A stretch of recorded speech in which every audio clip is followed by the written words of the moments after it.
Great humility and appreciation, and with a great sense that they belong to my ancestors, especially the women in my family.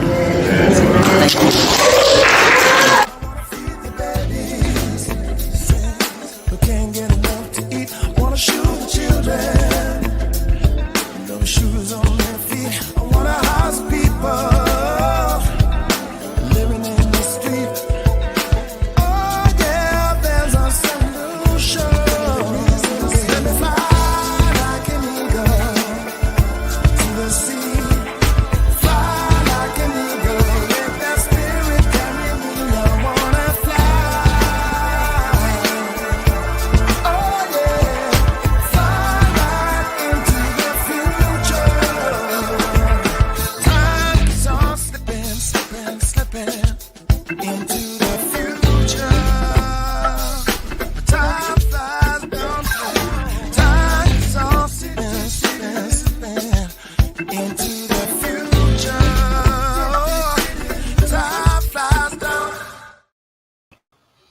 First name's Doni, last name's Glover, in it to win it for the long haul, baby. Today we're going to talk about a topic very near and dear to my heart, as well as to my co-host for the day.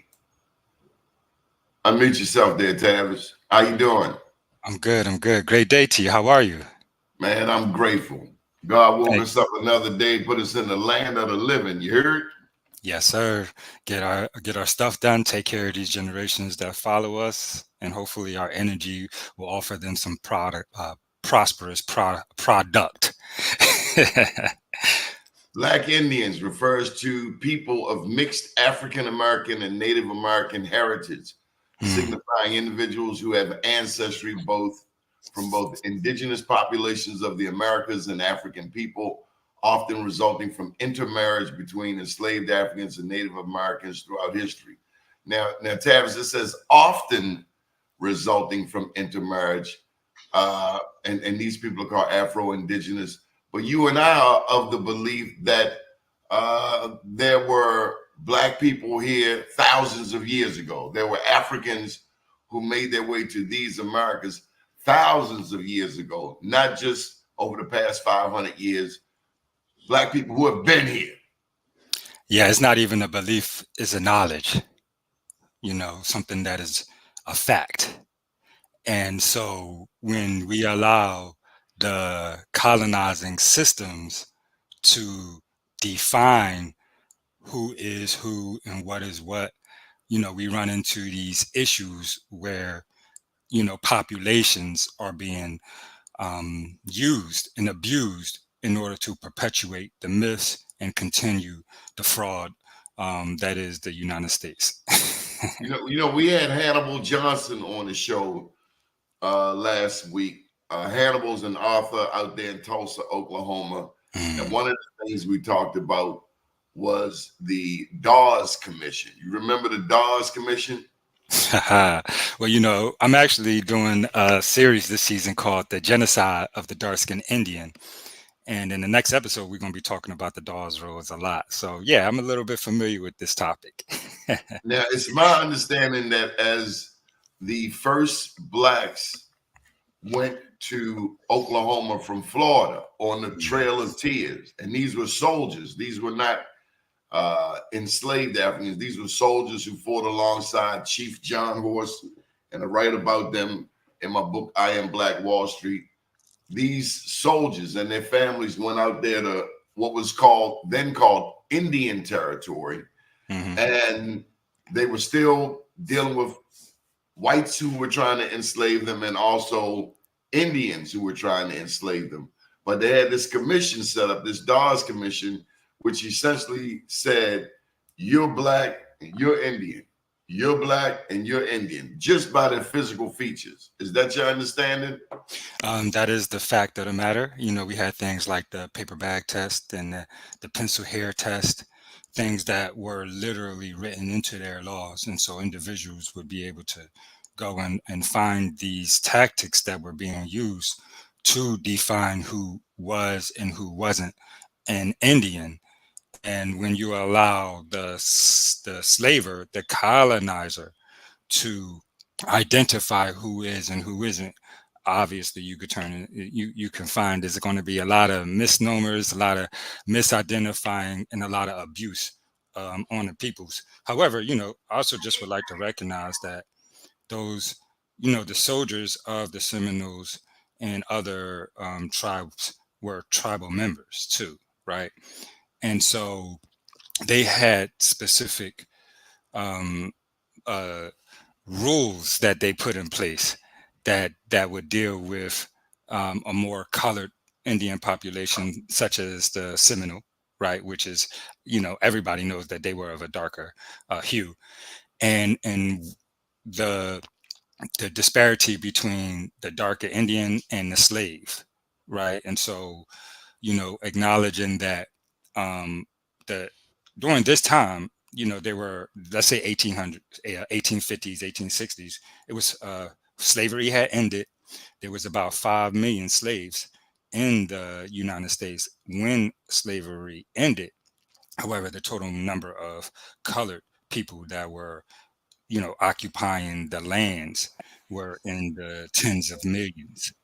And so when we take a look at the history of, you know, coloreds, blacks, Negroes, and Indians here in the United States, you know, we have to recognize that the disparity was established by the colonizing systems, and that there were multiple colors here that were existing in the United States prior to colonization. So I want to clarify something with you. There were 5 civilized tribes. And I say 5 civilized tribes. How about we use a better main, word? Yeah. Let's use the word that they used in law, right? And when they first began, it was the friendly Indians. And so civilized was a term that was an adjective for friendly, right? And because the term civilized is a very dangerous term to use. And because it's the white people saying, since you get along with us, then we'll call you civilized. Right. But these cats over here who won't get along with us, they are uncivilized. A way Savages. of demonizing, just like if you were to go and invade Iraq, say Saddam Hussein is uncivilized. He's a monster. He's a terrorist. Same tactics that they continue you over there stealing this stuff. Right, exactly. And that's what they did to us. You know, and so, no, please. Okay, so the 5 friendly tribes were 5 major Native American nations in the Southeast that the United States government referred to by that name in the early federal period: Cherokee, the Chickasaw, the Choctaw, the Creek, and the Seminole. And let me just add that my understanding of the Seminole is that that wasn't actually a tribe. It was a collection of peoples who were haul-assing up out of Florida. Well, not only that, the history of the Seminole. They had to fight down there. Some stayed and some jetted. So the Seminoles actually came out of the Yamasee Confederacy, or the 1715 Yamasee Wars that was in South. And when they lost that fight, a lot of those indigenous populations moved south to get away from the. At that time, Florida was still independent from the colonizing systems. And so a lot of the indigenous populations moved down there, and they became known as Seminole. And so the War of 1715, which was a huge war in the South that devastated both the colonizing systems and the indigenous populations, were really the catalyst for how the colonizing of the Southeast was able to fulfill itself. So you're talking about the 3 Seminole Wars? Well, no, those 3 Seminole Wars come after the Okay. Yamasee War of 1715. Okay. And Okay. Tell me more.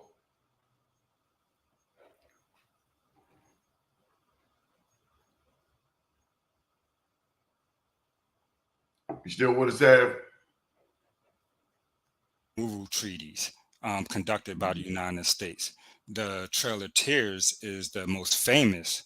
However, they moved indigenous populations from the East Coast all the way up to the Lenape, all the way down to my tribe. And then, we also have to recognize that these terms that we use to identify tribes, some of them are terms that the colonizing agent made up. For instance, there was no R in any of the indigenous languages of the Eastern Seaboard. And so any tribe that has an R in it is a tribe whose name was established after contact with the colonizing agent. So Cherokee, Creek specifically aren't necessarily the original names of those indigenous populations, but names that was, basically given to them, and they held on to that. Let me ask you this. I want to go back to the African presence in the Americas. How far has your research taken you back in terms of Black people? I mean, I've shared on this show multiple times what I found about in Brazil, a Black woman, full forehead, named Luzia, Luzia, and her bones date back 12 to 14,000 years. And what I've learned is that this year, scientists who took her original DNA and reconstructed her face have now narrowed her face. So it's still a brown-skinned Black woman, but now the nose is getting keener, the forehead is not as round. What is it about these scientists who attempt to, what's the term? Revise history. Well, These revisions. That's only on the surface. And we have to respect and acknowledge that on the surface, the information is really controlled, and a picture is created to allow those that are in power to stay in power.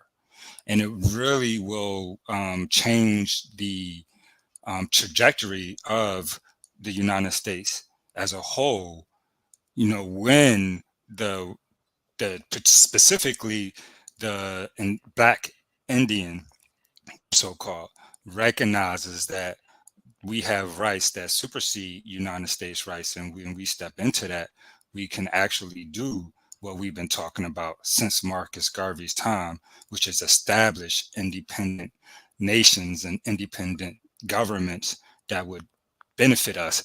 And they can't stop it from happening. Why it's not happening yet is because we aren't acknowledging our identity and then utilizing the rights that have been established to start to develop these things. And basically, that's what I've dedicated my my energy to as my whole adult life.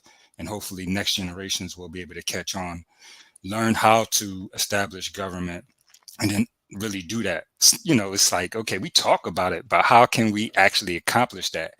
The reason why the Negro Indian, the Black Indian, most of the indigenous populations and tribes of the eastern seaboard is not taught about, is because those peoples were misclassified and misidentified and are now being labeled as African American, which takes away our individual collective rights. And so now we have to use their systems to advocate for ourselves, and that helps them to stay in power, because as long as we using their systems to try to accomplish our goals, we're not paying attention to redeveloping and reestablishing our systems. Tavis, how many times have I told you about people who say, You know, they see my video on Black Indians. They say, Donnie, why you want to be anything but black? Why you acknowledging indigenous roots? I'll tell you why. Because one, Skip Gates, the scholar at Harvard, said that he felt that only 2 to 3% of black people had indigenous roots. And then my thought was, did you interview all of these black people? Because I've met a lot of black people who have acknowledged their grandmother, their great grandmother. Somebody told them that somebody back there in previous generations had Indian blood. My dad told me that my great grandmother was a Blackfoot Indian. So interesting enough, again, it's the surface where they lie to us. But if you do the research or if you decipher their books, you'll see that they tell you the truth in the books. For instance, in that particular, actually, his first television show, the very first show, was on my auntie. He did the genealogy trace, and it was on the Brown family. I'm a Brown, and he specifically went directly to the only African in our lineage, and now we're, that's that. However, he also will state that between 200 and 400,000 Africans came directly to the United States during the entire history of the slave trade. So the question is, if only 2 to 400,000 Africans came directly to the United States during the entire slave trade, and Where these other black people at the come end, from? 5 million slaves, but only 200 to 400,000 are African. Where the rest of these slaves come from? So in They were some already ways, here. he was speaking truth.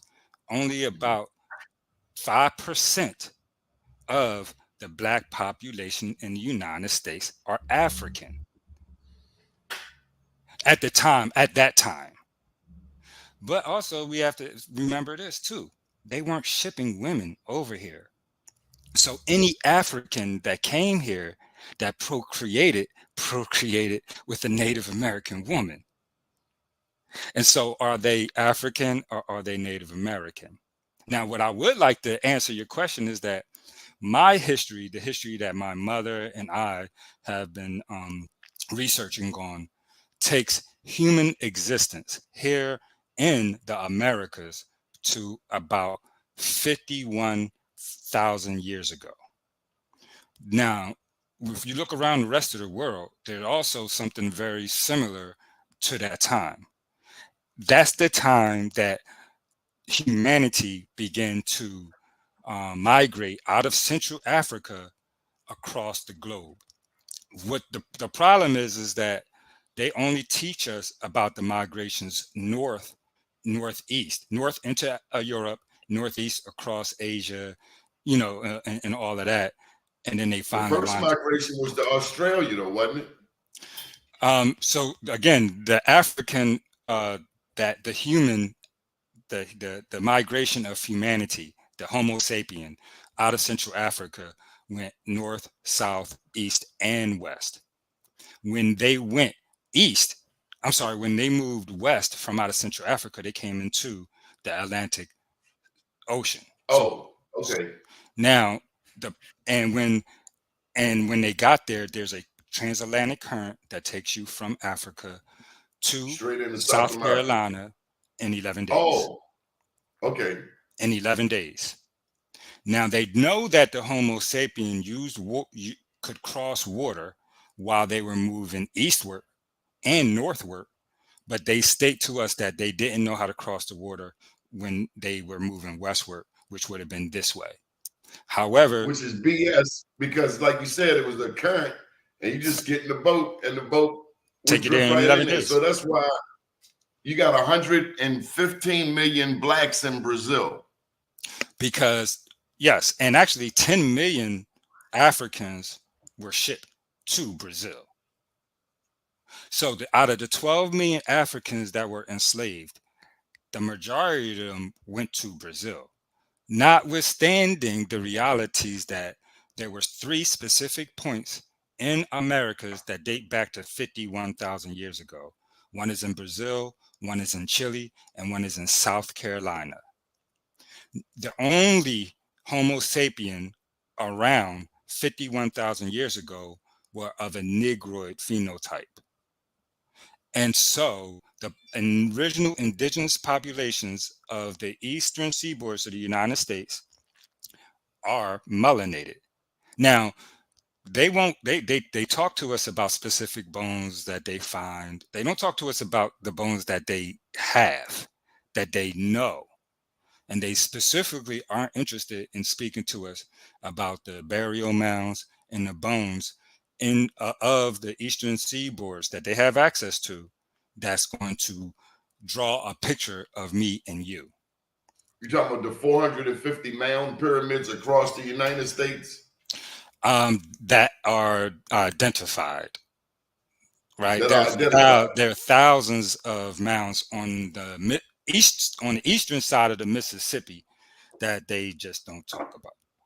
But then there are also things like my family has a home in Georgia, about an hour and a half outside, hour and a half east of Atlanta. Around the corner from us is a Quick Trip. A Quick Trip is a gas station, kind of like a Wawa for the South. That Quick Trip is on top of a mound. They know it's on top of a mound. We don't know what they did with the artifacts that were in the mound, but they're using it as a gas station today. And so, we have the Art Museum here in Philadelphia on top of a mound. Interesting enough, you gotta send me a picture. Yeah, for sure. Washington, D.C., they tell you that it was the map was drawn, right? The grid was drawn by a black man. Yeah, the grid was drawn by a black man. The black man only recreated the grid that was already established by the indigenous populations, and then they built their buildings on top of these spaces. And so things like Meridian Park, if you're from Washington, D.C., Meridian Park is on the Meridian line. If you look, it's also called Malcolm X Park. If you know anything about mounds, that was also a mound if you look at the older images. And so that would mean... I've been to Malcolm X Park. And if it's on a meridian, right, that means that the science was really high, and they attributed that science to this black man that created the grid for Washington, D.C., which is really cool. Which is really cool. However, that was there before he did that. He only replicated what was already there. That's all he did. And so, as a black population here in the Americas, we have to really ask ourselves a few questions. First things first is, why do we feel as if we call ourselves indigenous, then we are negating our African ancestry? Because the white man taught us that. In law, in the Oklahoma case, Miller v. Allen, in which he stated that if you are Negro, then you are a slave. And if you are a slave, then you are African in descent. That thought pattern is what is eventually what came down to one drop of blood, meaning you black, right? Or one drop of African blood is all you need, and you African. And while I acknowledge my African ancestry, by doing that, I remove my ancestral rights to this land. And I no longer have the opportunity to establish my own set of rules, because if I'm an African, then I'm a migrant. If I'm a migrant, I don't have any rights except for the rights that the state gives me. And so it's a big mind trick, and it's something that we have to talk about in the public and in the open, but be comfortable with acknowledging that at the end of the day, at the end of these conversations, the point is, hopefully before I'm 90, we could start organizing governments the rest of the world would have to respect, the United States would have to respect too. Do you know anything about the Moors? I know a lot about the Moors. Research come across the Moors. Tell me about a whole the lot. Moors. All right, so 2 different things. Moor was a general term for some people, right? Negro, just like Negro is a general term, Moor was really used as a general term for a long time. And so specifically Moroccans, they were the Moors of Morocco, so that you could know the nationality, not just the hue of the individual. However, when we talk about the Moorish empires before they got here, we have to recognize that the adelantados, the repartimento systems, these systems that were used to enslave our populations were systems that the Moorish Empire used on the European. And so the European only reversed the systems and began to use it against Moors, Negroes, coloreds, as time moves forward. And so when you get to the colonizing of the United States, you'll find in the history books some individuals, some populations being called Moors, other populations coming in being called Moors. And then you had the Moors that were navigating the seas on behalf of the European, showing them where to get to where and how to get to where for financial gain and financial benefit. And so we have a Moorish empire that was prior to colonization. We have the Moors of Morocco that were a free people that were in amity with the European and were making a lot of money off of slavery. And then you had normal individuals of melanated hue that were being called Moors simply because Moor meant black, as far as their perceived, as far as their perceived skin tone was concerned. So is it your understanding that the Moors dominated Spain and Portugal for 800 years? That's a fact. And but you're saying that they also participated in slavery. That's a fact. Where do the Moors participated in slavery on the European population, which is how they learned how to slave. And then in turn, the Moors were the slavers of Africa. They're the ones that were moving all of these individuals back and forth and working in amity with the European. And so, but again, that was the working class. I mean, not the what do they call it? The high class. The common folk, were Moors because they were colored, and they were being enslaved. And so just like the term Negro can mean different things, the term Moor means things, and you have to really pay attention to what time, what group of people we're talking about when we talk about the Moors. But yeah, they ruled Europe for 700, 800 years. And then Europe fought back and won their power and chased the Moors out. And as all of those things was happening, you had individuals that were trying to benefit financially and would sell their own people out. So when the Moors fled Spain and the Iberian Peninsula, this is around the time of Ferdinand and Isabella. This is around the time of Columbus getting money from the Spanish and the Portuguese to come across these waters. This is also the time, I think, Pedro Nino Alonso, he was Columbus's tour guide. I've learned, and I write about it in this book again, about Juan Garrido. Juan Garrido was, to my knowledge, to my research, the first Black that came to these Americas. He was a soldier. He was not a slave. Well, we have to also, we have to recognize that when they say the first, it was the first for them. And for them.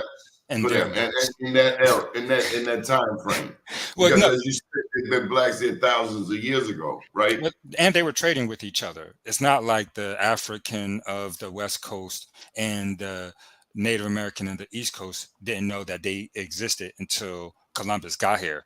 It's a known fact that spears and other artifacts, spears, bones, arrowheads, pearls, shark teeth, things of those things were being traded across across the oceans, and that one of the ways that they convinced the European that there were lands on the other sides of the water was by presenting them with spears and other feathers and things that they got from over here prior. And say, look, where we get these things from? These things don't exist on these lands. We got them from over there. And so it was one. And so we have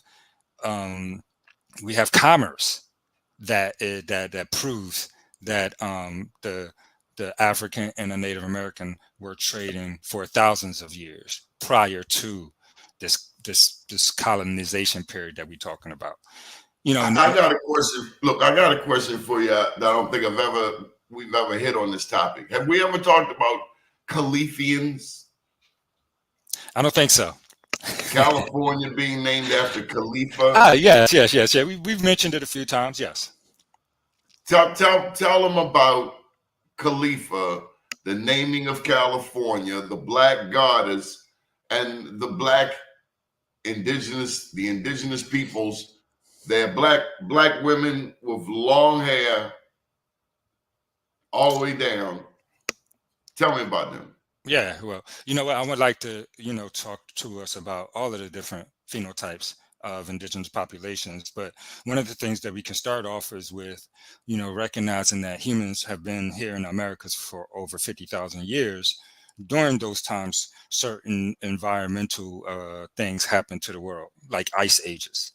And so, for instance, the last ice age went as far as North Carolina, right? It literally covered with ice. And so during those times, they say that the evidence showed that the human moved from the Northeast, and moved farther south.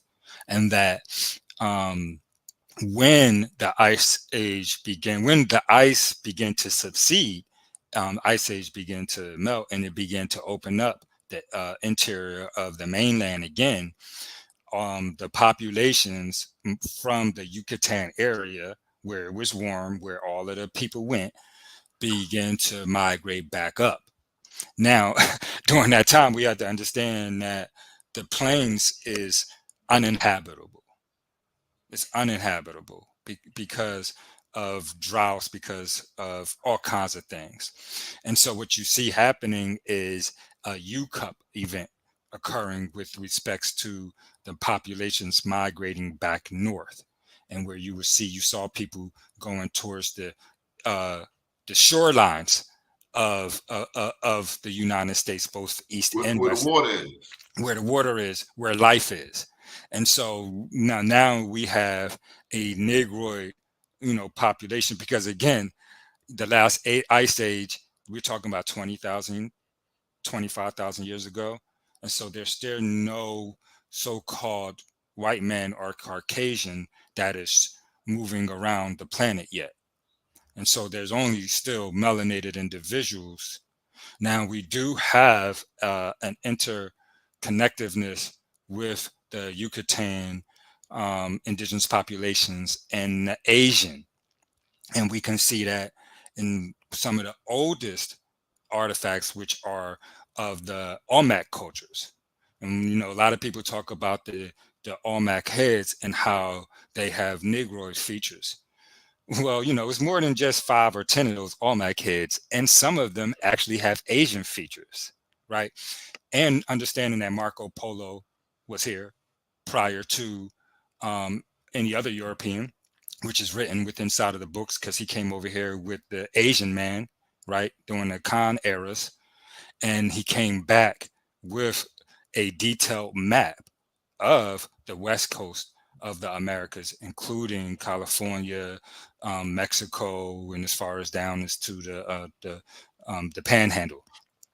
And so the history of the indigenous populations here in the Americas, and specifically the Negroid indigenous populations here in the Americas, is really just overwritten. And it's so that we don't know that these things happen, so that we don't identify ourselves with this population, and then recognize that on this continent here in the Americas, we are the only people in the world that they know were pyramidal mound builders.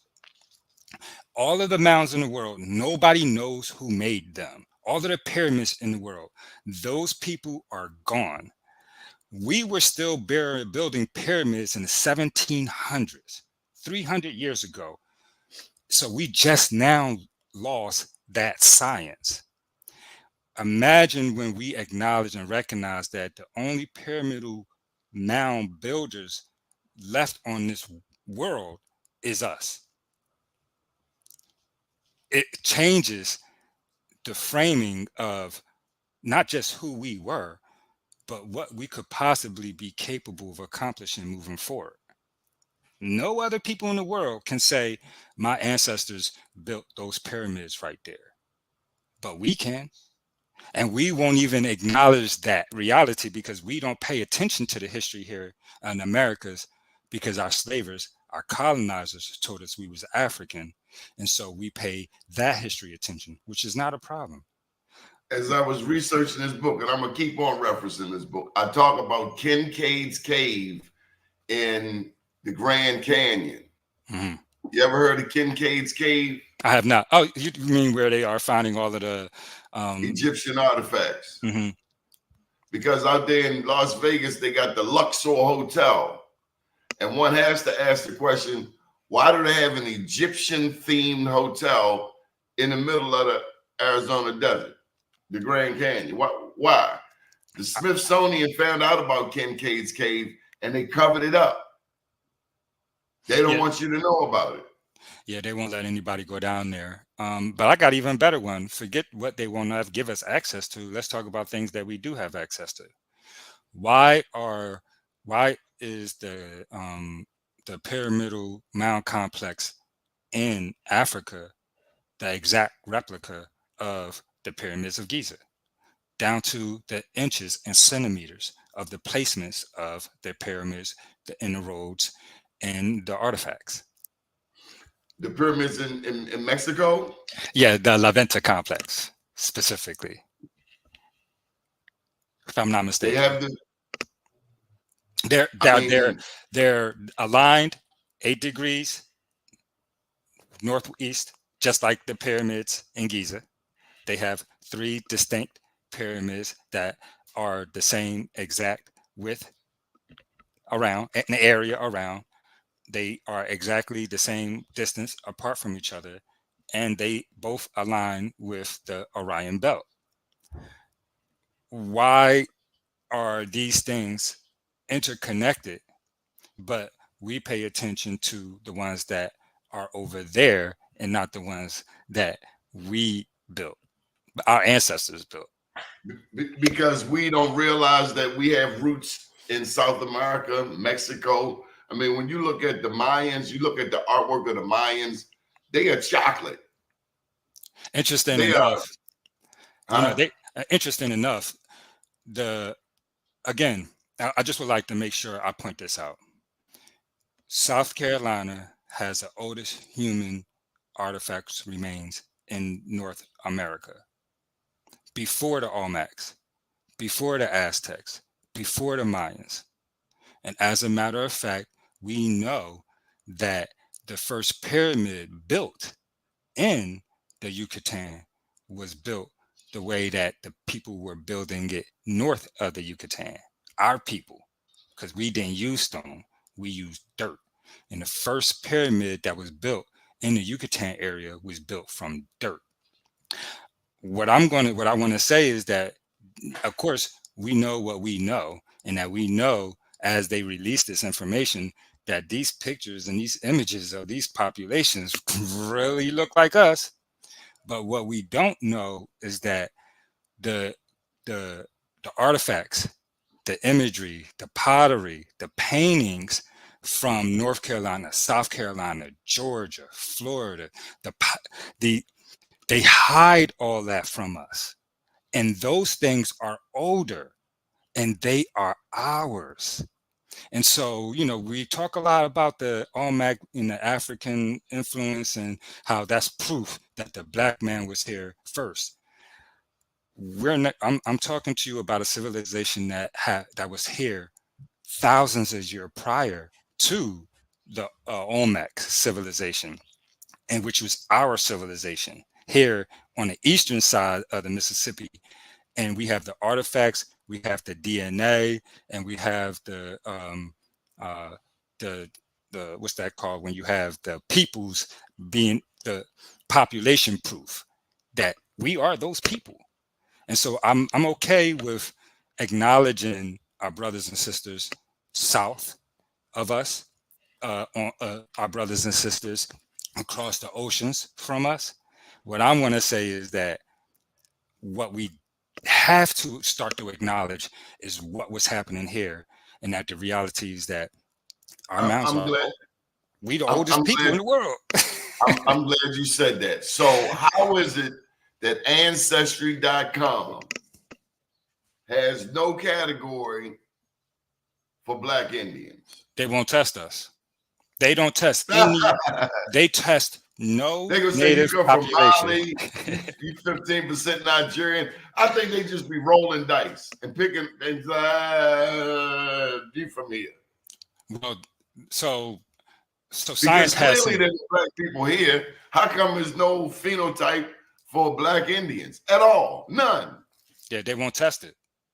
And who are they? Who they going to test it on at this stage? Because if you test it against the friendly or civilized Indian, we know that y'all removed any melanated group of people from even being able to be a part of that. And so we know that's not 100% accurate test there. We got the proof in the law. You told the rest of the groups of people that they African in descent. And so we don't have anybody to test because as far as the law is concerned, y'all all African. And so science has an issue where they only know what history has taught them to know, and they only will look for what they've been taught to look for. However, if they were to test our DNA against each other, the Black populations, they'd find out, well, wait a second, all these people are related, are into, this must be a group of people that were collectively here. There's, because we are all interconnected, our DNA will match up to each other. I got to get this question in. You mentioned earlier the Yamasee. Mm-hmm. Can you talk about the Mississippians? Yeah, for sure. So the Mississippi, because we know about that big old river. I've actually had a chance to be on the Mississippi River, but my research is taking me back like to the 1300s in the United States. Those are questions we don't ask. We don't ask what was going on here back around 1300. It's my understanding that there were entire civilizations that all of a sudden disappeared, actually. So they say disappeared, right? So they say. They moved. Something had to be going on here. We moved because when they talk about the colonization of the Americas, we have to recognize that it was the Spanish, and we don't know Spanish history. Black people have no idea what the Spanish man did here in the Americas prior to the British taking over. However, the British came here late. The British Spanish came here. And the Portuguese were already in South America and coming north. The Spanish owned Florida until 1831. Yeah, the Spanish, Florida was the whole eastern seaboard from Massachusetts down to the Panhandle area when the Spanish was here. And so Florida wasn't just Florida wasn't just, that pencil sticking out at the bottom. Florida was everything. Notwithstanding that, when we read the books about the Soto and the rest of these conquistadors doing their slave raids along or in the area of Georgia, South Carolina, Alabama, Florida, they state that these population centers were inhabited. And so the mound complexes were emptied as the European came through because we were trying to hide from them. And it's like a bunch of people leaving the city because the city just got ransacked by some soldiers. And so, you know what, we're going to go hide in the woods. Now, the Mississippians, or they call it the Mississippian mound builders, which was a pyramidal mound building community of people that existed in the southeastern portions of the United States that were building mounds up until the 1700s. We have Cahokia Mound Complex. We have Poverty Point, which is the oldest pyramidal mound complex. We have Monk's Mound, which was it's called Monk's Mound because a bunch of monks found it, right? It's called the Adena. It's called the Adena culture because the name of the man that found the artifacts was Adena. These aren't the real names and real terms for us. These are the terms that the colonizer gave to us in order to categorize us, control the information, and make it seem as if it's removed from who we are. We have the Okmulgee Mounds in Georgia, right? So many mound complexes, so specifically Cahokia Mounds, right? Which St. Louis is built on right now. Cahokia Mounds were established to follow the 19-year lunar cycle, including the standstill. When I search when the full moon is going to be in June of 2025 so that I can schedule our calendar for our events, I know that I have to give it a day or two because the system that we use isn't completely accurate. However, this mound complex has over 50 mounds built that track the lunar cycle to the point every cycle. Their science was higher than our science today. This is the complexity. This is the knowledge skill base. And again, one more thing, this is the architectural strength of our building because they built their cities on top of our stuff and it's still there. So look, Tavis, when you tell people about this history, how many of them out of 10 people, how many of believe you and how many doubters out of 10? Well, we have 70% believe you, 50%, 90%. Well, it depends. If they were educated, particularly if they went to college, then it's going to be 10 to 20% of the people. And the rest of them tell me that I'm a fraud, that I hate my African ancestry, that I'm muddy in the waters, and that I need to go somewhere. Right? If you've been educated by them, you don't really like what I'm saying. If you have a more of an open mind, then they seem to find it maybe 60-40. Recognizing that I always tell people, go look for yourself, right? Because don't take my word for it. Go look up the Yamasee. Go look up the Mississippians. Right. Go look up what the real meaning of the Seminoles and how they gathered down in Florida and fought the likes of Andrew Jackson, who said that he wanted to put blacks on a plantation and put the Indians out west on a reservation. In Indian territory. On a reservation. On a reservation. It's a plantation reservation. I wonder, how much of the same difference. Thing. Interesting enough, the Native Americans, right? Of course, they moved all Native Americans west, right, of the Mississippi. They said they shipped over 50,000 Indians. Wait a second. There was only 50,000 Indians? They said that they shipped 50,000 Indians and all the Indians went west. So there was only 50,000 Indians? Don't even sound right. So what about everybody that stayed? Well, you become a ward of the state. You were a citizen of the United States, and you're either colored or you're a white person. And that's that. And there's nothing else to be said. And we are No. I was going to say, and we hid it in our life because our grandmothers and our great grandmothers always told us We was, you Indian boy, never forget. You Indian boy, never forget. You Indian boy.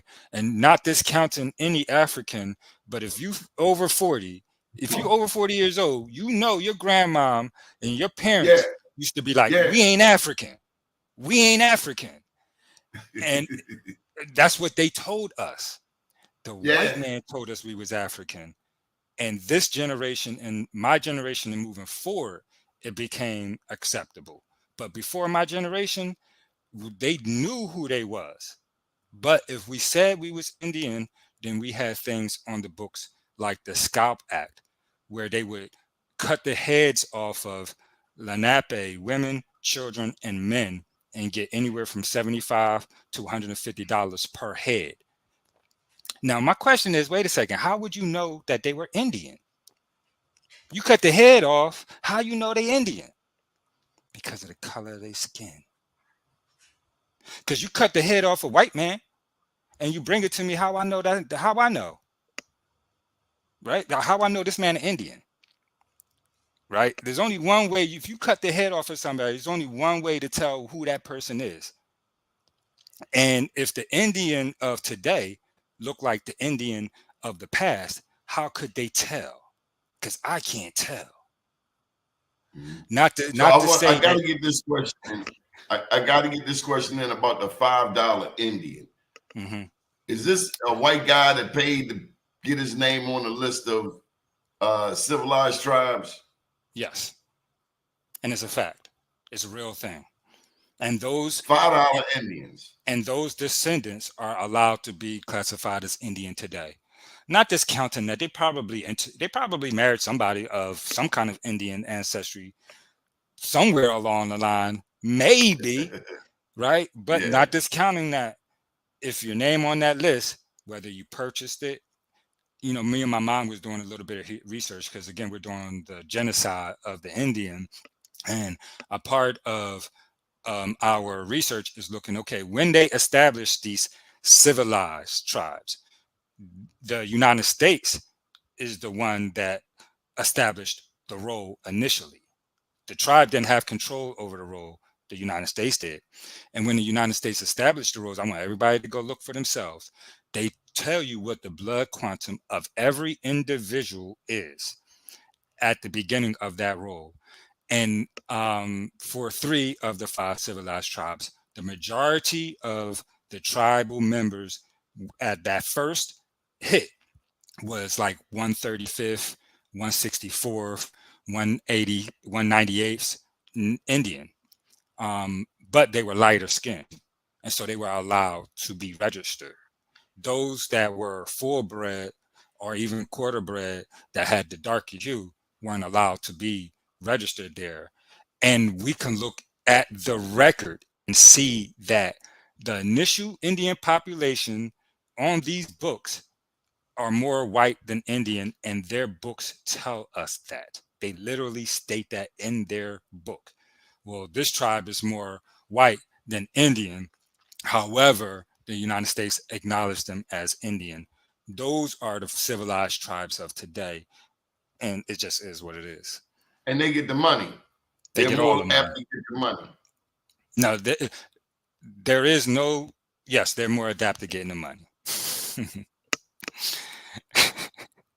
Scam. What is the United States? Right? It's set up on a debt system. What's a debt system? It's imaginary, right? It's imaginary. So we can print as much money as we want, but we still have homelessness and hunger here in the Americas, in the United States. The country that can print any amount of money that we can, and we still have homelessness. But yet we can come up with $2 billion in 6 months to fight a war. Look, early voting starts today here in Maryland. Any thoughts on the presidential race? I don't want Yes, to sir. mess up your status, your nonprofit status, but Well, I can't see you voting for helicopter head. What I can say is that Orange man. for every colored person in the United States, if you hear me, I want to say this. The Ku Klux Klan, the Grand Wizard of the Ku Klux Klan, said that man is his president. If you are okay with allowing the Ku Klux Klan to pick our next president, then I want you to go over there and become a member. And I bet you won't become a member either. That's it. There is nothing else to be said. The Ku Klux Klan said that's who they want to be president. If you, as a Negroid colored black person in America, are okay with the Ku Klux Klan picking the next leader of our country, then that's on you. I can't rock with you. Good deal. Tavis, how can people get in touch with you? Why don't you take a moment and tell them about your program, how they can get in touch with you, how they can book you for speaking engagements, because you do speaking engagements. They pay you a lot of money. Tell them who you.